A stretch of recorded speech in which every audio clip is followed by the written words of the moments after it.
Are you a second or even third generation immigrant and are wondering if it's possible for you to pass on your parents' or grandparents' language to your child? Does it feel nearly impossible because you feel more comfortable speaking the majority language yourself? Or maybe you don't feel confident that you are fluent enough in your parents' or your grandparents' language?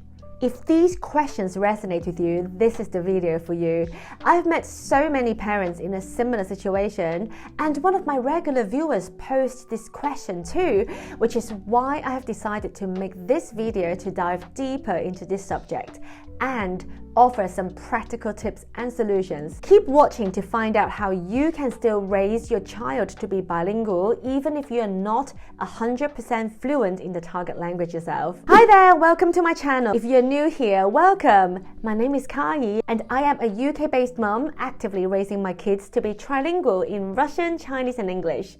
This channel is all about supporting other multilingual families out there. I've wanted to make a video on today's subject for a while because I know it's one that's relevant to many multilingual families. While my husband and I are first generation immigrants ourselves, a lot of our friends are second or third generation Australian or British people of Chinese, Vietnamese or Indian origins, for example. So many of my friends are really attracted to the idea of raising their children to be bilingual in the majority language, which is English in most cases, plus their heritage language, say Cantonese or Vietnamese, and many of them do make an effort to make that happen. However, they typically run into one or all of the following obstacles. Number one, they often forget to use the target language with their child consistently. Number two, their child typically develops some understanding of the target language, but mostly replies in the majority language. 3. As these patterns continue, the parents find it increasingly difficult to maintain the use of the target language at home and eventually give up. Now, I know how hard it is, trust me. I am making this video because I know how many parents in this situation have great intentions to begin with. Many of them even have an actual need for their children to learn the heritage language because the grandparents don't speak English or don't speak it very well. Indeed, many of our friends' children can't communicate with their grandparents for this reason. So this is a really common problem for many second or third generation immigrants. They really want to raise their children to be bilingual, but they don't know how to make it work in real life. So here are 8 tips to help you make it work. They cover tactical, practical tips, as well as more mindset-related tips that will really help you overcome the challenges that I described earlier. Make sure you watch till the end because the last tip is, in my opinion, the most powerful and foundational. Tip number 1, get your mindset right. It's not impossible. Firstly, to anyone watching this, the first thing I want to say is this. It is absolutely possible to raise bilingual children even if you are not 100% fluent in the language from the start. Equally, I also want to stress this. Please don't feel bad or guilty or ashamed if you haven't managed to raise your child to speak your heritage language just yet. So before delving into the practical aspects, let's get our mindset right. While it is absolutely possible to raise bilingual kids as second-generation immigrants, not managing to do so does not make you a failure in any way, shape, or form. I want to share with you an example of someone with an immigrant background who has overcome major obstacles to raise her kids to be trilingual. It's not someone I know personally, but her story is really inspirational. Betty Choi is the founder of Chalk Academy. She's an American Chinese woman who grew up speaking mostly English at home. She married an American Korean who also grew up speaking primarily English at home. Yet against all odds, they have successfully navigated raising their children to be trilingual in Mandarin, Korean, and English. They have done this all while living in a predominantly English-speaking, non-diverse community in the US. I will put the link to her website in my description box below, as I think it will really inspire a lot of you. Some of the tips I share in this video will be based on Betty Choi's content, but also incorporates my own experience and observations. At this point, I want to stress that not every second-generation immigrant wants to raise bilingual children, and that's 100% okay too. But if you do want to pass on your heritage language, I am here to help. So with that in mind, let's move on to tip number 2. Consistency is key. One major challenge for parents in this situation is that they find it very hard to stay consistent. Some parents have told me that it's easy to forget to speak to their kids in the target language. It's just so easy to slip back into English and just talk to their kids in English. I get it. And trust me when I say that this challenge is not unique to parents who don't consider themselves fluent or native speakers of the target language. So many parents who are native speakers still struggle with consistency. So my advice is simple. Aim to speak to your child in the target language most of the time. Not just a few words here and there, but whole sentences. And crucially, encourage your child to reply to you in the target language as well. And now let's take a step back and look at this from a higher level. You also need to determine a family language strategy. I go into a lot more detail about the 3 main language strategies in some of my other videos, links down below. But basically, the main strategies for multilingual families are the one parent, one language strategy, minority language at home strategy, and the time and place strategy. For example, if you and your partner are both American Chinese who speak Cantonese as a heritage language, minority language at home might well be your best option. Using this strategy, it means that you and your partner will only speak Cantonese to your child at home as a family. At home doesn't necessarily mean in your house or apartment. Of course, it applies to the household in general. If you and your partner speak different heritage languages, you might decide to adopt the one parent, one language strategy, which is the strategy that my husband and I use with our children, and it works well for us. So yes, essentially on a higher level, choose a strategy and then stick to it as much as possible. While on a day-to-day level, use the target language with your child at all times, or as close to that as possible. Trust me, if you start doing that consistently, it will become a habit for you and your child. And over time, the habit will be so embedded that you will not forget to use the target language anymore. Habit formation takes time, and the early stages will be the hardest. But if you push through that initial awkward stage of awkwardness and discomfort, it gets much easier. If you haven't already, I strongly encourage you to check out my completely free mini course here on YouTube, link down below. I will walk you through a 5-step process of kickstarting your family's language journey in a detailed 45-minute video, and walk you through the process of creating a custom-made plan for your family in a separate 15-minute follow-along video. Check it out, it will really help you. Tip number 3, learn with your child. Moving on to tip number 3. One common challenge for parents in this situation is that they don't feel like they are fluent enough in the target language because they grew up speaking it as a minority language, mostly using it at home with their parents only. But instead of seeing this as an obstacle, I encourage you to think of this as an opportunity to learn with your child. Language learning is a lifelong journey. Even monolinguals will learn new words in their mother tongue well into their 70s and 80s and beyond as language evolves and so forth. As humans, we never stop learning, nor should we. This is something I really believe in and embrace. While I am definitely fluent in Mandarin, I do not consider myself a native speaker, so I very much embrace the mindset of learning with my children while raising them to speak Mandarin. When we read together, I often learn new words or concepts I didn't previously know. Yes, my children are only 6 and 8, and I am a professional translator and language teacher, and still there are words and phrases in their books that I haven't come across before. So instead of seeing our imperfect fluency as a problem, why not see it as an opportunity for you to grow and learn with your child? Let me tell you about a mum I met many years ago. She always spoke to her daughter in Spanish, so I assumed that she was Spanish herself. But when I got to know the mum, I found out that she's actually English but learned Spanish at university and spent lots of time in Spain and is passionate about the language and culture and all that stuff. So she decided to raise her daughter in Spanish. And one thing she told me stuck with me.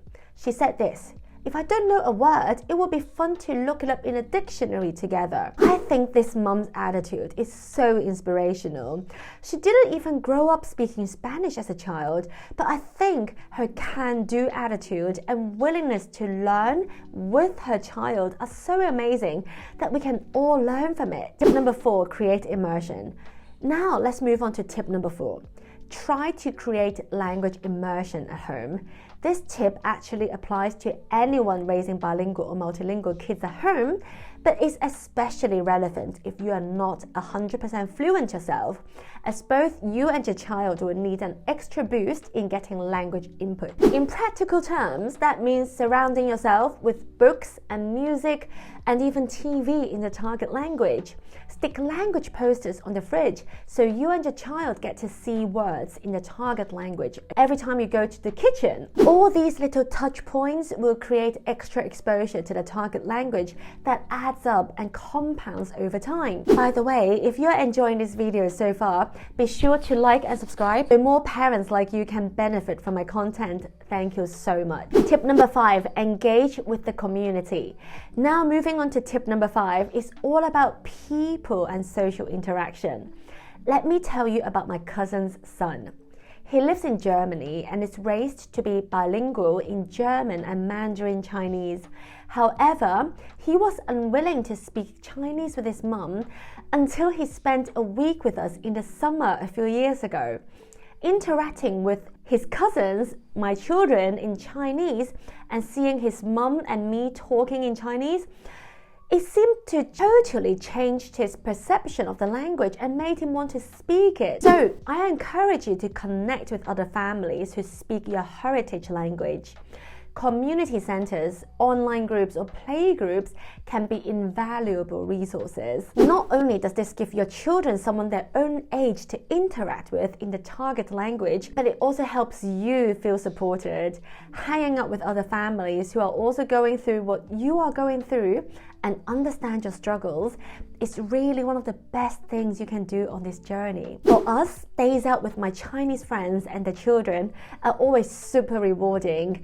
It's so good for the kids to hang out with other Chinese-speaking kids and for them to see their parents speaking Chinese with other people. It just totally brings the language to life for your child. Tip number 6, consider outsourcing. Now moving on to tip number 6, consider outsourcing.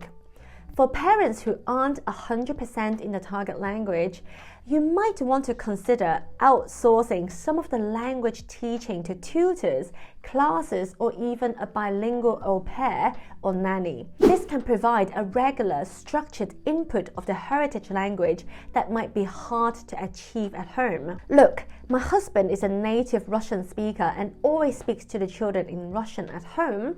But even then, we outsource a bit of the Russian learning in the form of paying for weekend language classes for our kids, which gives them additional support with reading and writing. Basically, any additional exposure to the target language can only be a good thing. Just a word of caution though, while I highly recommend weekend language classes as a supplementary activity, I think parents need to understand that these classes alone will not help your child become fluent in the target language.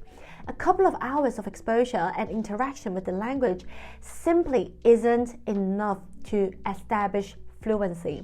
But as a boost to what you're doing already at home, hell yes. I've made a separate video about our experience with language classes, linked down below if you want to check it out. Tip number 7, be confident in yourself. Moving on to tip number 7, be confident in yourself. This tip has more to do with mindset rather than an actual tactic, but I think it's a really important one.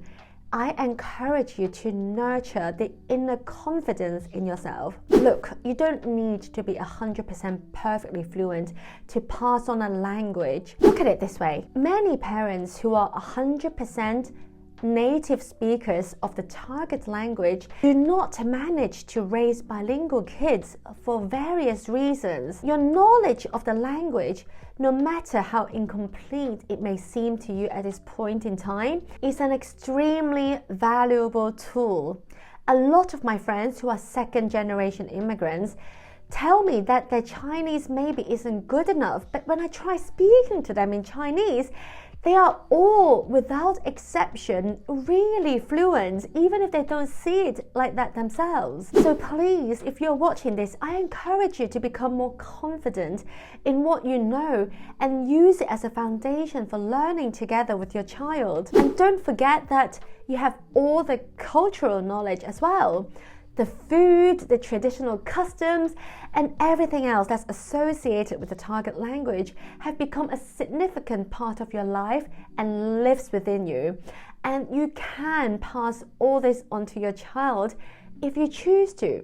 So please have faith in yourself and find that confidence within you. Fluency isn't the only thing that matters. It's not even the most important factor. Motivation and consistency count for so much more. Now, tip number 8, redefine success. Moving on to my last tip, tip number 8. This is the most powerful and foundational of all the tips I'm offering in this video, because if you don't take this step, everything will be so much harder. The tip is this: I encourage you to redefine what success looks like. Some of you might think that you can only count yourself successful if your child achieves native-like fluency, like so-and-so's child. But this mindset of comparison can be your worst enemy. I've made a separate video exploring this comparison mindset, link down below. Instead of comparing yourself and your child to others, I encourage you to redefine success and accept that perfect fluency, whatever that feels like to you right now, doesn't have to be the goal. It's more about being able to communicate and fostering that sense of connection your child has to their heritage. If your child can understand and communicate in the heritage language to some extent, trust me, that's already a huge success, especially when you are trying to do this in a monolingual environment. The other day I was chatting to my friend about this. She and her husband are raising their daughter to be bilingual in English and Spanish in London. I asked her how the Spanish is coming along, and her reply was really instructive. She said to me, "Yeah, my daughter's Spanish is coming along really well, considering our family's situation." What does she mean by that? Well, in her household, only the dad speaks Spanish, and they live in an otherwise monolingual environment. I think this is so crucial. While it's amazing to aim high and be aspirational, it's also so important to be realistic and not set unachievable goals and expectations, which only set you up for failure and disappointment. The fact that you are watching this video and planning to raise your child to speak your heritage language is already a huge step forward and a sign of success. I sincerely mean it. As I alluded to earlier in this video, I've noticed that many second-generation immigrant parents feel a degree of guilt or even shame about not being able to raise their children to speak their heritage language. Please, if you're feeling this way, please let go of that feeling of guilt and shame. You and your children are not inadequate in any shape or form.